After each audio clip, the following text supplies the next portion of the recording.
Baik, seterusnya saya nak menyokong sedikit saudara Abdul Hadi kita, okey, yang dikritik oleh PU Faiz. Kami bukan menyokong saudara Abdul Hadi kerana sebab-sebab tertentu, agenda tertentu, tidak. Kalau dia betul, dia betul. Kalau dia salah, dia salah. Ustaz yang bagi skrip dekat Allah. Tak ada. Kita tak ada bagi-bagi skrip ni. Banyak di antara kita bergerak sendiri saja sebenarnya. Okey, saudara Abdul Hadi bila dia buat kritikan tu, dia bergerak sendiri. Okey. Tak tahulah dia ambil bahan daripada kami, dia tengok video daripada kami, kita tu saya tidak tahu. Ya? Tetapi apa yang saudara Abdul Hadi kata berkenaan dengan kalam Al-Iz ibn Abdis Salam di dalam yang dinukil oleh penulis kitab Matan Jawaharatul Tauhid, ya. Jawi, yang daripada Sambas. Kita tak tahu nama sebenar ulama Melayu itu siapa, tapi dia ada menukil daripada Al-Iz ibn Abdis Salam fatwa dia, di mana Al-Iz mengatakan bahawa ini kefahaman kami dan kefahaman Abdul Hadi juga, yang bagi kami kefahaman dia betul, tepat berdasarkan teks yang ada dalam kitab itu. Iaitu Al-Iz bin Abdis Salam membid'ahkan orang yang berzikir Allah Allah sahaja. Membid'ahkan, bid'ah qabihah, bid'ah yang buruk. Okey? Bid'ah yang buruk. Dan dalam kenyataan dalam kitab itu, Al-Iz bin Abdis Salam punya kenyataan diterjemahkan ke dalam bahasa Melayu sehingga menjadi memendekkan atas apa Ustaz?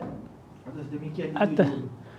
Memendekkan atas demikian. So, di dalam kitab tersebut, kalam Al-Iz diterjemahkan sebagai orang-orang yang berzikir Allah Allah dan memendekkan atas demikian. Dan memendekkan atas demikian. Yang kami faham dan saudara Abdul Hadi faham adalah siapa yang sebut Allah Allah dan berhenti je, dia tak sebut Allahu Akbar ke, Alhamdulillah ke, Allah, itu maksud memendekkan atas demikian. Tapi Ustaz PU Faiz, Al-Fadil PU Faiz mengatakan bahawa kalam itu bermaksud memendekkan atas demikian tu, memendekkan mat pada lafaz Allah. Maksudnya awak baca Allah, Allah, Allah, Allah, awak tak baca Allah, Allah, Allah. Apa hukumnya? Maka PU Faiz mengatakan, Al-Iz bin Abdis Salam mengatakan ia adalah bid'ah yang buruk kalau seseorang berzikir Allah tanpa memanjangkan lah yang last tu. Itu yang dia faham dengan memendekkan atas demikian.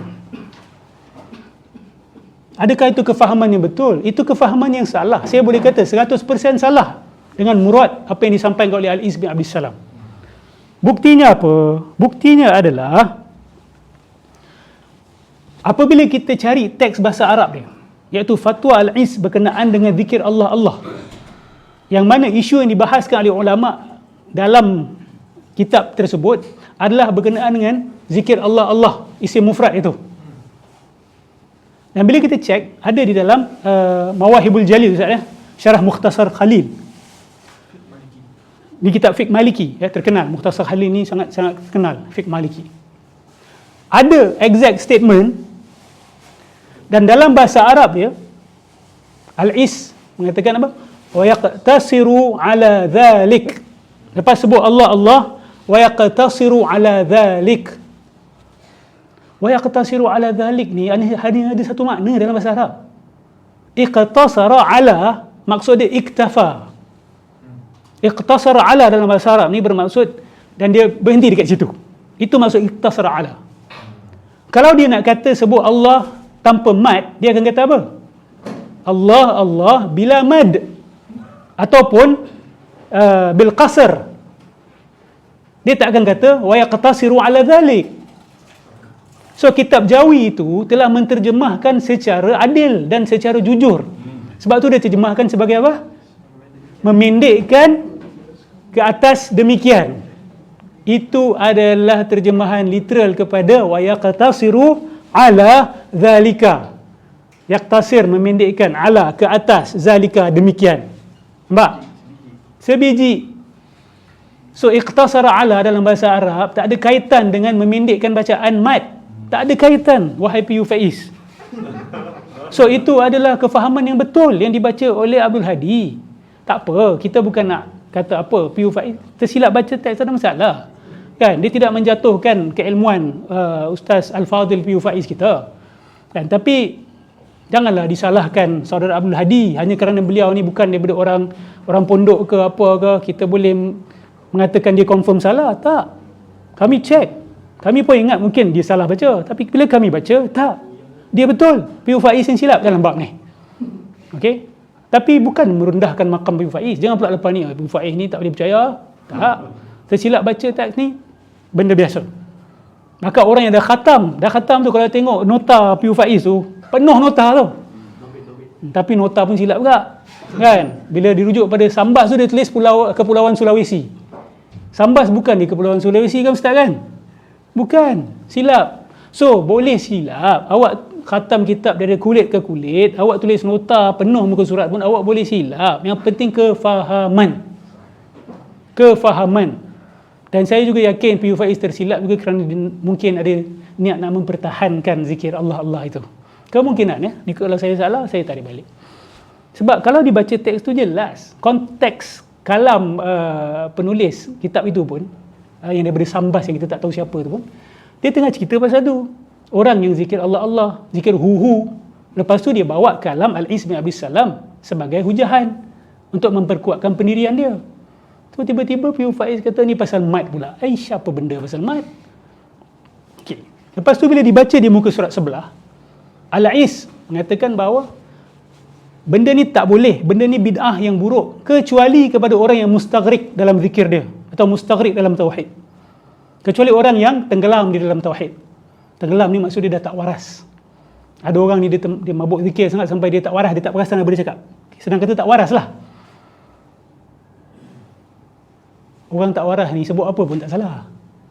Betul? Bukan sebut Allah panjang ke pendek ke, awak sebut apa benda merepek pun, awak tak perasan, awak bersalah tak? Awak tidak bersalah. Awak tidak bersalah. So, membawa kalam yang muka surat sebelah tu untuk mempertahankan dakwaan kamu tu, bagi saya tidak ada sokongan dia sebenarnya. Bahkan dia menguatkan lagi apa yang disampaikan oleh Abdul Hadi, bahawa zikir Allah itu adalah bid'ah. Kecuali orang yang mabuk, orang yang tenggelam di dalam zikir. Yes, orang yang tenggelam ni kita faham lah. Awak sebut Michael Jackson pun tak salah apa kan. Dengan syarat awak betul-betul hilang akal. Anal haq, aku Tuhan ke apa kan. Dalam keadaan tak waras, dia tidak menjadi isu. Saya pondok moden lah. Pondok moden itu dipanggil madrasah. Kalau tak silap saya, antara orang-orang yang dikritik sebab nak buka madrasah ni adalah orang-orang macam Za'bah. Sebab madrasah tu adalah terma yang digunakan untuk memperbaharukan pondok. So dia tak nak guna terma pondok, dia guna madrasah. Dan madrasah ni yang dah ada silibus, ada uniform, dia lebih sistematik dan lebih teratur. So saya datang daripada jalur itu. So nak kata pondok, memang pondok juga. Memang pondok juga. Tapi bukunya itu sebahagian ditulis oleh guru-guru saya di madrasah juga. Buku saraf kami ditulis oleh guru kami sendiri, Ustaz Khairuddin almarhum dah. Okey. Buku Nahu kami ditulis oleh antara pengasas madrasah, keluarga Al-Junaid, ya. Nahul Arabi nama dia. So kami tak bacalah kitab-kitab pondok. Antara kitab sirah yang kami baca adalah Nurul Mubin. Nurul Mubinnya ada juga dibaca sebagai pondok-pondok. Dan bila kami sampai ke Periu, kami dah baca kitab-kitab Al-Azhar. Okay? Kami dah baca kitab-kitab yang digunakan oleh pelajar-pelajar di Mesir sendiri sebelum masuk Al-Azhar. Okay? Kami dah guna dia orang punya silibus. Dan kami ada seorang guru daripada Al-Azhar di Madrasah Al-Junaid itu, Syekh Abdul Maqsud. Dia dihantar oleh Al-Azhar untuk mengajar di madrasah kami. 10 tahun dia ajar sampai dia meninggal. Dan dia akan berpakaian macam Syekh Azhar lah. Dan dia ajar total bahasa Arab. Total bahasa Arab. Dia mengajar tafsir, ya. Dia menulis kitab tafsir dia sendiri, ya. Nota-nota tafsir tu dia yang tulis sendiri. Di Azhari, Syekh Abdul Maqsud rahimahullah. So kalau tanya pondok, memang bukan pondok seperti yang difahami oleh rata-rata orang. Silalah ziarah ke Singapura, boleh pergi ke Madrasah Al-Junaid. Baik. Jadi saya harap kita ambil pengajaran, ya. Orang yang Lebih alim tak bermakna tidak boleh ditegur oleh orang yang kurang alim. Okey? Al-mafdul boleh mengkritik orang yang fadil ataupun afdal, ya. Orang yang lebih baik itu boleh dikritik oleh orang yang lebih kurang keilmuan dia. Kita tak boleh nafikan, ya, Piyu Faiz punya keilmuan lebih tinggi daripada keilmuan saudara Abdul Hadi. Tapi tak bermakna semua kritikan Abdul Hadi kepada Piyu Faiz confirm salah. Tak. Ini saya harap kita belajar kematangan. Saya juga boleh salah, saya juga boleh ditegur oleh orang-orang, mungkin seorang engineer ke, seorang bawa Grab ke, kan, dia kata ustaz baca ni silap, hadis ni silap. Saya boleh salah. Memang betul. Dan benda ni berlaku banyak kali. Apa dia? Boleh potong baik. Boleh potong. So, awak pula jangan, ni Ustaz Nordros ni, kau siapa nak kritik dia? Jangan macam tu. Kalau kawan-kawan saya yang belajar dengan saya, awak-awak dekat sini, jangan ada sikap macam tu. Okey? Siapa pun nak kritik silakan, tapi dengan ada hujah lah, bukan macam Rafi yang the gang lah. Bukan macam Dr. Nasir apa semua ni. Ni semua Brutal. brutal yang kosong. Brutal berisi saya tetap layan. Bahasa kamu brutal macam mana? Nordros ni bodoh, kan? Allah kata dalam Quran dia ada hujah, saya tetap akan dengar. Tapi duk maki-maki tapi isi tak ada, minta maaf lah, kan? Baik pergi beli aiskrim, makan aiskrim je, kan? Itu kamu punya, itu tahap mereka. Tapi bagi orang awam yang mungkin dia berdedikasi untuk memahami agama, contoh, saya boleh kasih contoh, orang banyak memperlekeh orang-orang seperti Kapten Hafiz, okey? Banyak kritikan beliau adalah betul dan tepat. Dan banyak pendirian beliau ni lebih betul daripada ustaz-ustaz yang belajar pondok berpuluh tahun. Saya kalau ikut perangai sebahagian orang ni, tak payah dengar siapa dia ni, kapten pilot, apa-apa pilot nak kritik-kritik agama, siapa dia? Kan? Itu ayat Ustazku. Itu tidak terhormat dan bukan cara yang ilmiah. Kita dengar apa yang disampaikan. Kita tengok. Dan bila saya cakap pasal Ibn Taymiyah tu, tadi Kapten Hafiz ada hantar saya kitab Ibn Taymiyah. Dia boleh baca bahasa Arab. Walaupun mungkin tidak selancar, tapi dia berusaha. Mungkin dia autodidak, dan kita harus kita kata hargai orang-orang macam ni. Okey, jangan tak ada sanad, tak ada ijazah, confirm salah. Ni semua yang ada sanad ijazah untuk merepek ni semua yang ada ijazah ada sanad. Betul tak? Betul. Kalau tanya Razi Hashim ni berapa banyak sanad dan ijazah kamu ada? Ijazah dia boleh buat awak rasa malu. Tapi jangan goyang. Ijazah kalau ada 10,000 pun, berbual kalau merepek. Kebenaran tu tidak bergantung kepada banyak ijazah dan sanad yang kamu ada. Apa yang kamu dakwah?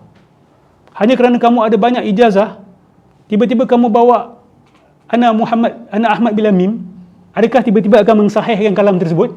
Tak. Kita boleh campak dalam tong sampah. Kamu boleh gulung balik ijazah kamu itu. Kamu boleh gulung berapa panjang sanad kamu itu. Tidak akan menggoyahkan kami. Orang-orang yang berdakwa, kami belajar dari tok guru pondok tu, tok guru pondok ni, kami dah khatam kitab tu, kami dah khatam kitab ni, ya. Saya hargai usaha awak dan saya harap Allah hargai awak punya usaha. Tetapi kenyataan awak berkenaan dengan isu ini, bila awak kata hadis Nur Muhammad itu sahih, awak dapat daripada mana? Saya ada ijazah. Yalah, ijazah tu siapa bagi? Ulama sekian-sekian. Okey, dia dapat daripada mana? Hadis tak semestinya ada dalam kitab. Habis lah. Kan? Hadis tak semestinya ada dalam kitab. Habislah. Itulah cara hadis palsu tersebar.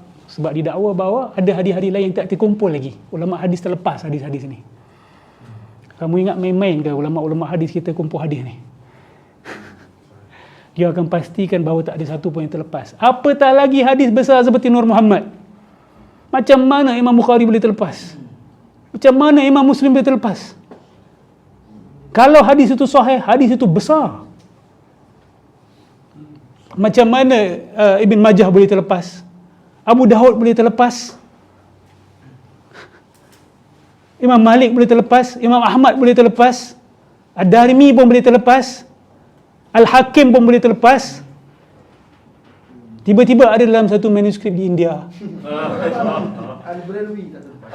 Al-Bralwi tak terlepas. Kan jadi bahan lawak tu agama Islam ni. Oh, bila Kristian kata, oh kami jumpa manusia, kita gelakkan. Tapi bila umat Islam buat macam ni, oh ni kita take it seriously. Seriously. Okay, kalau konten hadis tu okay, kita mungkin masih boleh KIV, mungkin kita cari bahan lain untuk menyokong. Ni la ilaha illallah, daripada Nabi, peluh Nabi keluar burung merak lah, keluar, dah jadi betul-betul mitologi, mitos, cerita mitos, dan semua dicipta daripada Nur Muhammad. Dan Nur, Nabi Muhammad itu dicipta dari cahaya. Itu dikatakan oleh Dr. Jahid Siddiq juga. So macam mana basyarun mithlukum, qul innama ana basyarun mithlukum, katakanlah wahai Muhammad bahawa aku adalah manusia seperti kamu. Bahagian mana tu seperti kami? Kalau dicipta dari cahaya, kami dicipta dari tanah. Kalau dicipta dari cahaya tu malaikat, Nabi Bashar. Macam mana sesuatu yang dicipta dari cahaya boleh dinamakan sebagai Bashar? Tak kena. Didakwa pula bahawa asal ciptaan dia cahaya, tapi kerana dia dilahirkan melalui seorang manusia, maka dinisbahkan juga ketanahan kepada dia. So, tu dah ada sisi kemanusiaan, ada sisi ketuhanan.